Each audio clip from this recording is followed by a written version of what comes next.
Bonjour à tous, c'est Gilles Mansillon, je viens vous saluer aujourd'hui, tirer quelques cartes pour voir ce que le monde spirituel a envie de communiquer avec nous aujourd'hui. Et je ferai quelques petits commentaires, je montrerai un ou deux tableaux, je vais chanter une chanson. La plus haute sagesse pour nous aujourd'hui, c'est les limitations. Il faut accepter d'opérer dans les limitations parce qu'on sait qu'elles sont sur la fin de leur existence. Mais on doit devenir maître des limitations, maître de toutes ces choses qui nous limitent. Et donc il faut accepter les limitations sans en rajouter. C'est le gros message des limitations. Ce que l'on doit comprendre, c'est le Pathfinder, c'est-à-dire comment naviguer les circonstances de la vie à l'intérieur de ces limitations de manière à ce que on trouve un moyen de s'en délivrer, disons. C'est un petit peu trouver une sorte de sagesse terrestre. Ce que l'on doit faire, c'est la complétion, c'est-à-dire c'est compléter le cycle. On doit en terminer. Ça revient un petit peu, j'en parlais un petit peu de ça. C'est peut-être aussi que plus spécifiquement pour moi que les cartes répondent. Mais enfin, j'essaye de présenter des messages qui peuvent intéresser tout le monde et qui sont assez généraux. Et le message général, c'est le guérisseur. C'est vraiment arriver à trouver cette complétion, de plus avoir besoin, de revenir en arrière sur ces choses, pouvoir réintégrer la dimension du bonheur permanent de manière parfaite, intégrale, de manière harmonisée, de manière à ce qu'elle puisse continuer. Parce que c'est un petit peu comme si on dansait. Moi, souvent, je sais que j'ai des choses à faire, mais des fois, je danse autour des choses, quoi. Disons que je fais un pas en avant, mais des fois ou deux pas en avant, mais c'est suivi par un pas en arrière. Mais des fois, on n'a pas le choix, on est obligé de faire cette danse jusqu'au moment où notre volonté se détermine de manière irréductible, disons, parce qu'en réalité, il y a c'est un grand drame de la création, il y a toute une conspiration et toutes les forces. Bon, au départ, quand on vit dans la dualité, cette conspiration, on s'aperçoit que dans les forces de l'ombre, il y a toutes sortes d'énergies qui manipulent et qui contrôlent et tout ça, mais une fois qu'on passe dans l'unité, dans l'amour, la lumière, on s'aperçoit qu'en réalité, c'est à nous de nous adapter pour comprendre que tout l'univers conspire pour notre plus haut bien à tout moment. Il y a toutes sortes de forces invisibles qui est toujours en train de guider les flammes jusque dans la lumière. Et donc, on a une volonté individuelle, le free will, le libre arbitre, et donc notre libre arbitre nous a été donné pour choisir l'amour, pour choisir cet amour inconditionnel. Et à l'intérieur de le créateur, Dieu, ce qu'on appelle Dieu, la conscience totale de l'univers qui est ce que l'on recherche, dans un sens, travaille à l'intérieur de notre volonté. Et quel que soit nos choix seront supportés par l'univers. Donc il faut arriver à enlever le plus possible les peurs, les doutes, pour arriver à pouvoir être bien conscient des choses, pouvoir retourner à la conscience christique, parce que la conscience christique, c'est vraiment ça n'a rien à voir avec la religion, c'est juste l'état d'amour inconditionnel, de pardon inconditionnel, qui nous élève, qui nous harmonise avec la loi de l'un. C'est très important aussi, si vous avez des expériences interdimensionnelles, vous êtes bienvenus d'en parler, parce que c'est toujours bien, des fois ça ancre les choses de pouvoir en parler avec des gens généralement qui sont plus ouverts à ça, mais c'est de prendre toujours des notes, dans un carnet, ou toujours bien le noter, parce que sinon ces choses disparaissent et on a tendance à les oublier, alors que si on a pris des notes, on peut revenir dessus, ça les ancre une deuxième fois, et donc c'est important de faire comme ça. Je voulais dire aussi par rapport à Épicure, j'avais dit, bon, c'est vrai que Épicure disait pour être heureux, vivons cachés. Et dans un sens, bon, s'il y a une certaine valeur pendant des millénaires de vivre en dehors de la société, pendant toute l'histoire de vivre. Quand on avait la lumière, il fallait vivre en dehors de la société, parce qu'il y avait toutes sortes de tyrannies, d'oppression avec les dogmes religieux, les gens étaient torturés, assassinés pour leurs croyances. Et donc il y avait une valeur à ne pas avoir à révéler cette connaissance, mais maintenant on arrive dans un âge de lumière, donc il y a besoin de communiquer toutes ces idées. Bon, personnellement, j'essaye d'éviter de parler de ma vie privée, de mes affaires, c'est des choses qui sont privées, personnelles, c'est pas qu'il y a rien à cacher, mais bon, ça fait pas, si vous avez des choses personnelles, ne les mettez pas sur Internet, parce qu'il n'y a aucune sécurité sur Internet, tout le monde fouille tout, et donc ça ne veut pas dire que c'est un outil extrêmement stimulant, quelque chose de très important. Je voulais parler aussi très brièvement de la conquête de l'espace. C'est quelque chose qui stimule l'imagination de l'humanité depuis le XXe siècle. Mais on n'a pas encore les technologies qui nous permettraient de vivre confortablement dans l'espace. Donc on m'a posé la question par rapport à cette voiture de Tesla, la compagnie Tesla, qui avait envoyé cette voiture dans l'espace. Bon, c'est de la publicité, c'est tout. Ils essayent de vendre leurs voitures, qui sont bien d'ailleurs, hein, mais bon, c'est de la publicité, puis c'est de la pollution. On n'a pas le droit de polluer le système solaire, d'envoyer des rayons laser, des choses comme ça. On ne sait pas, on ne connaît pas.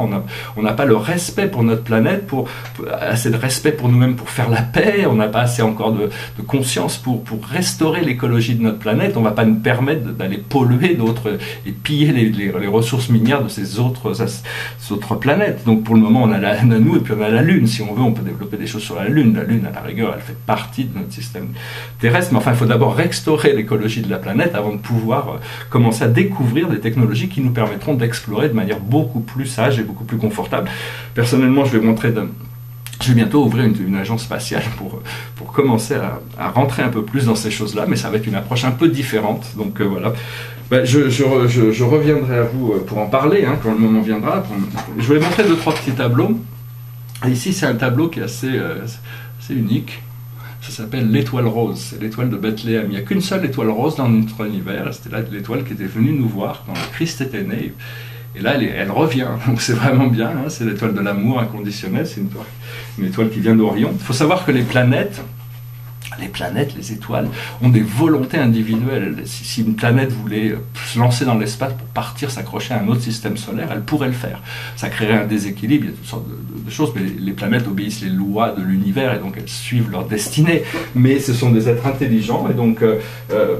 et puis bon, il y a des étoiles qui sont purement spirituelles, qui ont des pouvoirs, qui n'ont pas d'effet sur la gravité nécessairement, qui sont détachées de tous qui sont ancrées sur les champs spirituels et plus sur la gravité matérielle. Il y a toutes sortes de choses sur l'univers que l'on ne connaît pas, mais qu'on va découvrir. Il faut d'abord comprendre que en réalité, il y a de la conscience partout.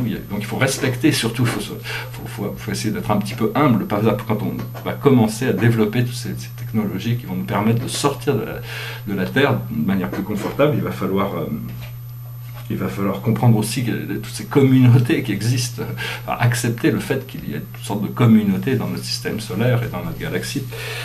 Une autre toile, c'est une toile assez importante, ce qui m'a pris pas mal de temps. Ça dit « Behind the veil of illusion, I am ». Au-delà du voile des illusions, je suis. Au-delà du voile des illusions, et derrière, je ne sais pas si on le voit, il y a marqué « je suis », mais c'est en or, donc c'est peut-être un petit peu... On ne le voit pas très bien à cette heure-ci, ça dépend des heures. Enfin, il y a « I am ».